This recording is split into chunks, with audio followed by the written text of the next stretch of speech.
Hey, what's up, y'all? It's your girl, comedian actress Coco Brown, and I love watching the QL Experience.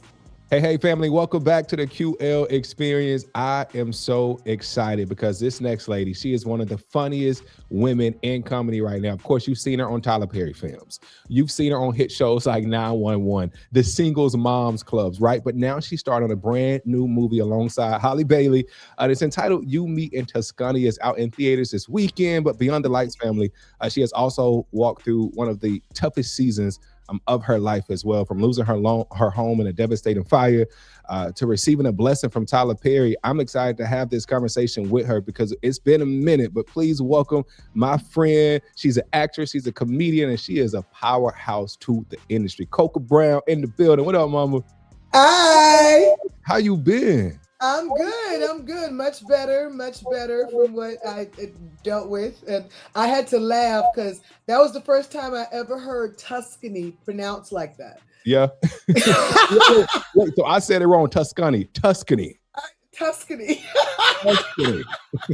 Well, first off, congratulations on the new movie. What drew you Thank to the you. project? Will Packer. Yeah, just that simple. Yeah, Will Packer gave me a call and said I had done a movie with him with Haley's sister Chloe called Praise This, and me and my co-star in that movie, Vanessa Fraction, we were such a big hit in Praise This that he wanted to bring us back for this movie, You Me in Tuscany with Haley and Reggae. And he was like, "Yeah, we just need you in Italy for a week." Oh, say less, brother. Yeah. Okay, all right. So I was going to ask you, was the movie actually shot in Tuscany though? But it Yes, was. we were in Tuscany. We were flown in. Beautiful. When I say, I literally felt like I was in Game of Thrones. Yeah. It was like castles and just hills and hills of green and vineyards and then we stayed in this beautiful like rustic village Yeah. that it was like cobblestone roads and the restaurants looked like they had been there since the Game of Thrones days, and it was absolutely amazing. What was it like working with Haley on this film though? Because we seen her all in the Disney film and everybody went crazy about that. But then you get Mhm. opportunity to work with her on this. What was that experience like? It was great. Her and her sister Chloe are just absolute dolls. They are the sweetest. You can definitely tell the differences, where Chloe's like that girl you want to, kick it with, hang out with, turn up with, Haley's a little bit more demure. Yeah.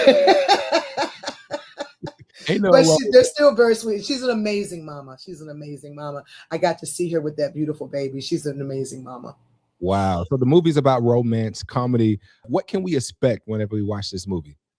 Oh, you're never gonna get the feel good feels. It's definitely gonna be moments that tear is gonna be right there. There are gonna be times that you're gonna belly laugh. Yeah. There are gonna be times that you're gonna go, "Oh, I can relate." Because I thought for a minute, being in a movie with such younger people, Right. I'm in that auntie status now. But I was like, "Child, I ain't gonna be able to relate to this." But there were so many moments that I was like, "Oh, I remember that. Oh, yep, that's still happening." Whatever. And it's just the chemistry between Haley um and Reggae is just undeniable. Yeah. It's undeniable. I mean, you would have to be dead not to have chemistry with that man. But no, seriously, no, you.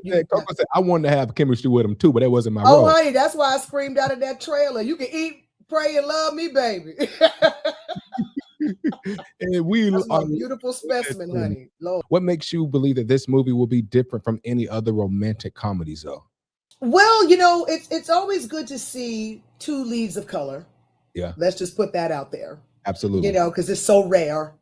It's so rare, especially when a woman's not being saved from an abusive man, Mhm. or blah blah blah. It's nice to see one that's just hopeful, and even though there are moments that you laugh and could be deemed as silly, they're actually very real, Yeah. especially in this day and age. It's so relatable. If you've lived enough life, you've experienced what she went through.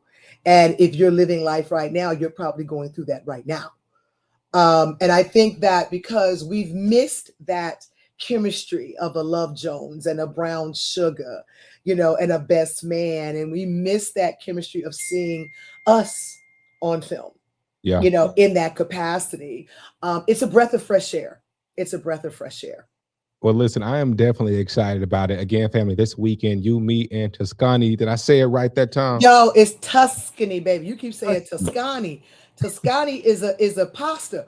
Uh, I'm hungry too, Tuscany, Coco. That's what it Tus- is. Tuscany. Tuscany, Tuscany. Tuscany.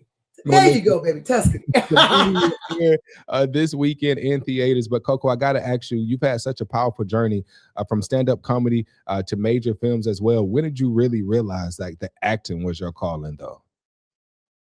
um, when I realized that being able to tell someone else's story through my imagery was something I could do quite easily.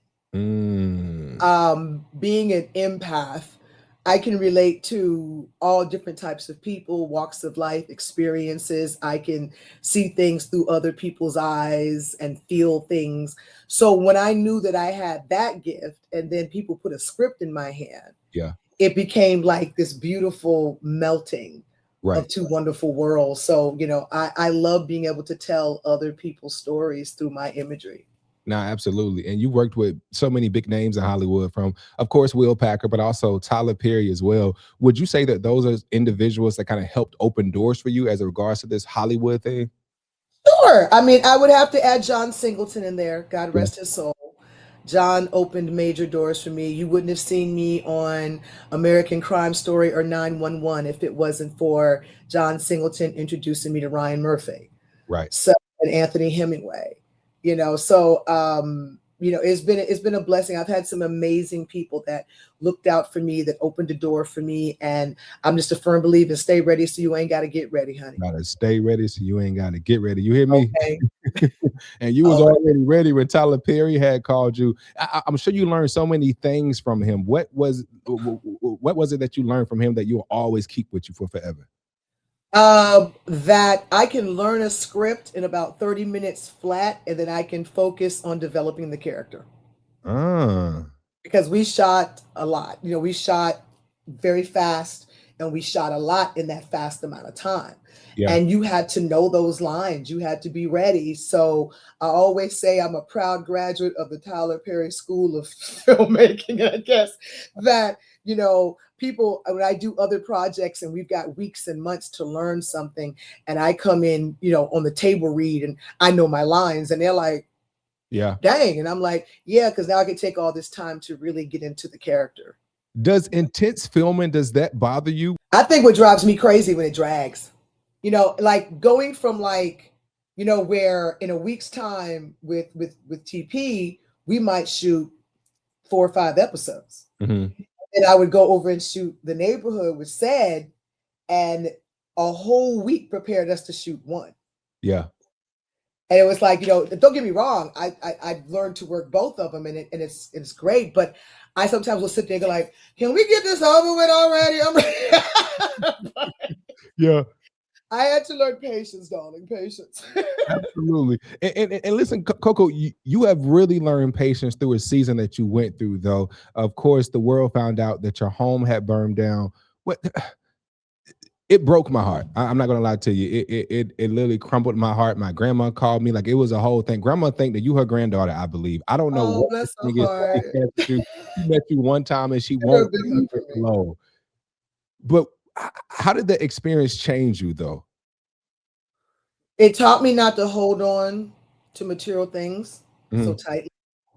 It taught me that though you may not be able to touch it, some memories go nowhere. Mm. The memories stay. Yeah.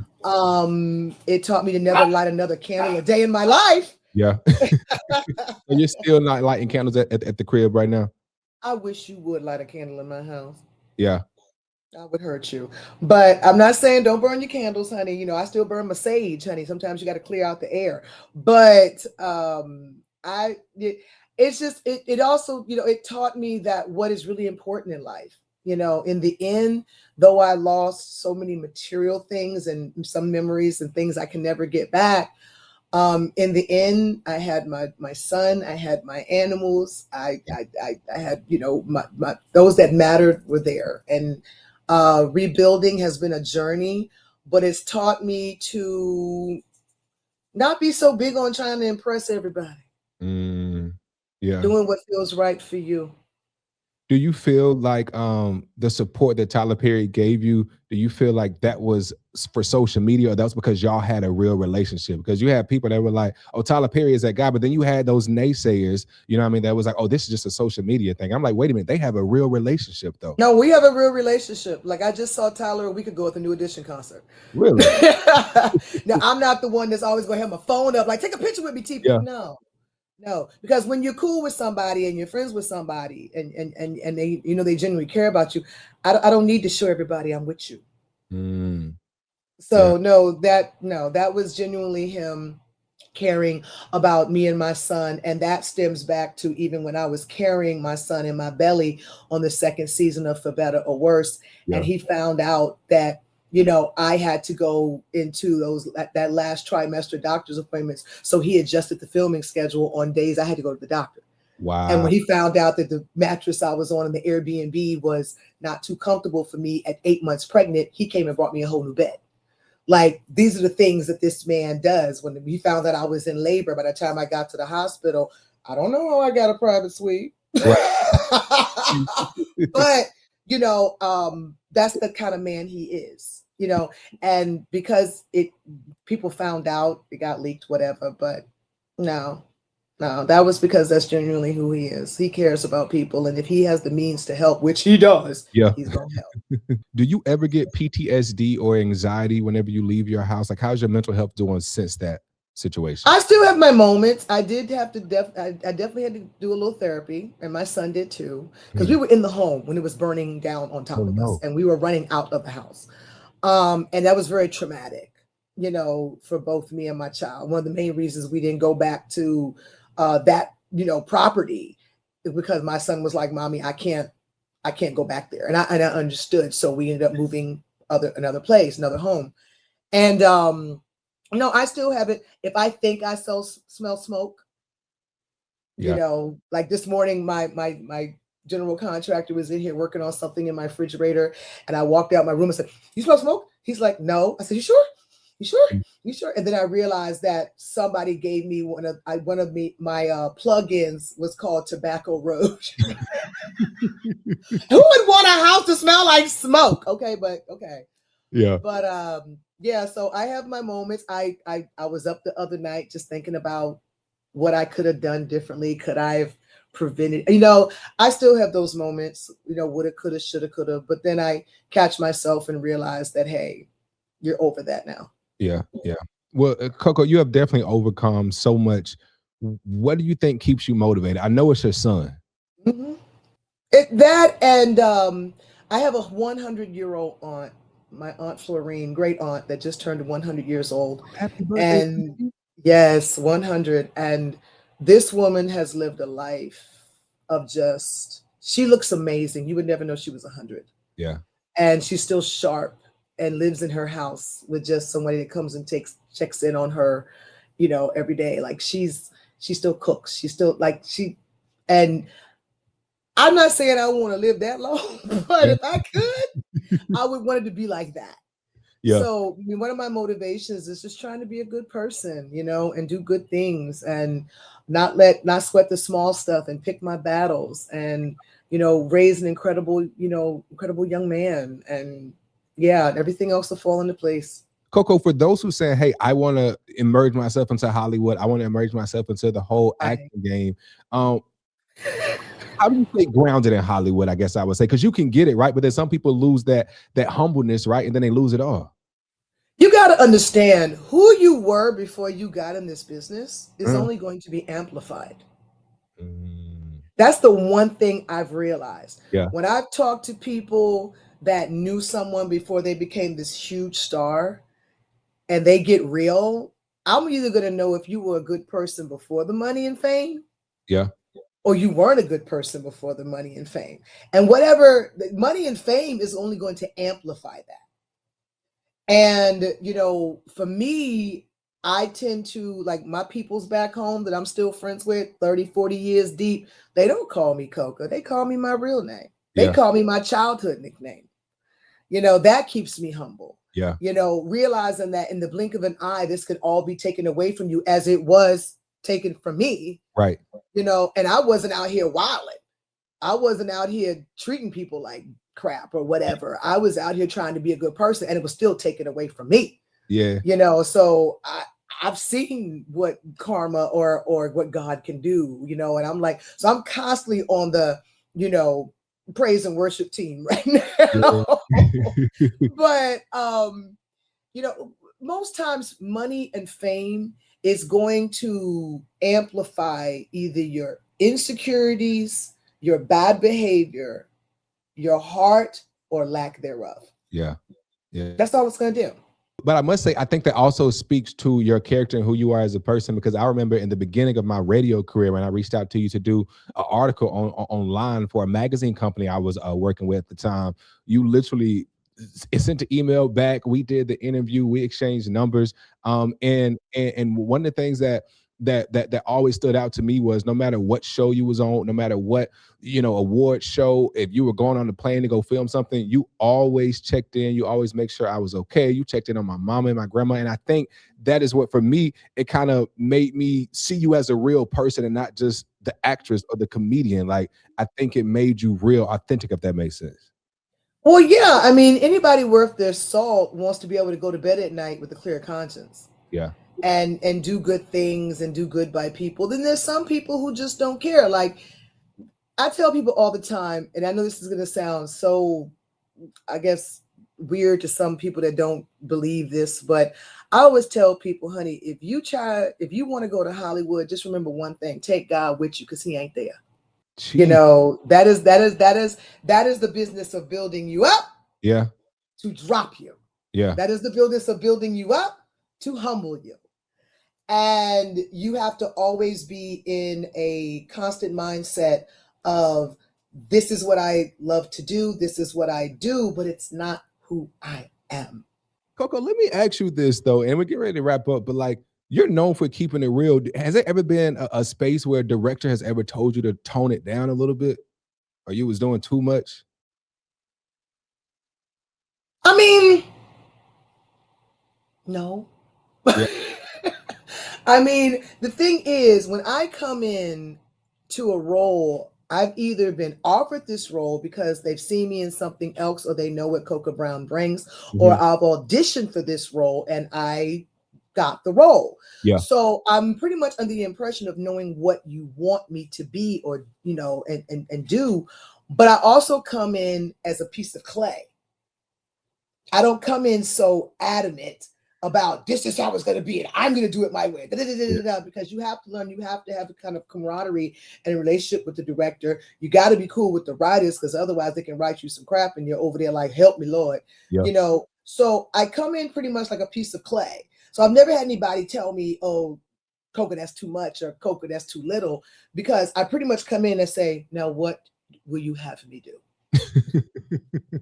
What level, what do you want, darling? Like I've been hired, you know what you're getting from me, but how do you see this person? Yeah. Like, and then I take that into account and then I add my razzle dazzle onto it. So it's like, no, I've never had anybody really say that to me. Yeah. Now in my personal life, yeah. Ask half the men I've dated. Wait, are you still single or are you now in a relationship? I'm single, darling. I'm You're single. single? I'm just gonna stay single till I put this boy in college. Because at this point, honey, he stands taller than me. He weighs more than me. He ain't letting him And come. nobody come in that house without him doing his You own. should have got me when he was 3.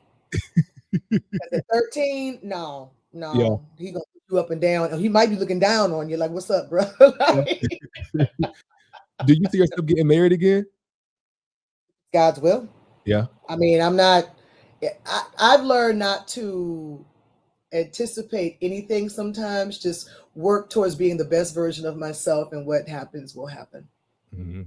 Listen, Coco, Yeah. that I mean, when it's all said and done, it's all gonna be said and done. If that makes Exactly, exactly. And I say all the time, if you see me ever get married again, know that, Jesus and 12 disciples walked that man into me. uh Because, Jesus. honey, from what I've seen this outside, honey, I'm better inside. Yeah. Yeah, inside is What do you want better. people to remember about you, Coco? What do I want people to remember about me? Uh-huh. That when they were in my presence, I made them feel seen. And I must say, you have always made me, you've always made my family feel seen. And thank you for that. Thank you for that. Because again, I remember where there was a time where I was, and I'm getting chills even thinking about it, but I was reaching, I was climbing, I was trying to make it to the top, and I had to reach out to people that I didn't really know, but it was people like you that came in, was like, all right, what you need? You want an interview? You want this? You want it? And you made it happen for me. And I just hit my brother up about this a couple of weeks ago. I was like, yo, Jeremiah, thank you so much, because I don't think you understand what you was doing 5, 6 years ago when you was invested in my career a long time ago.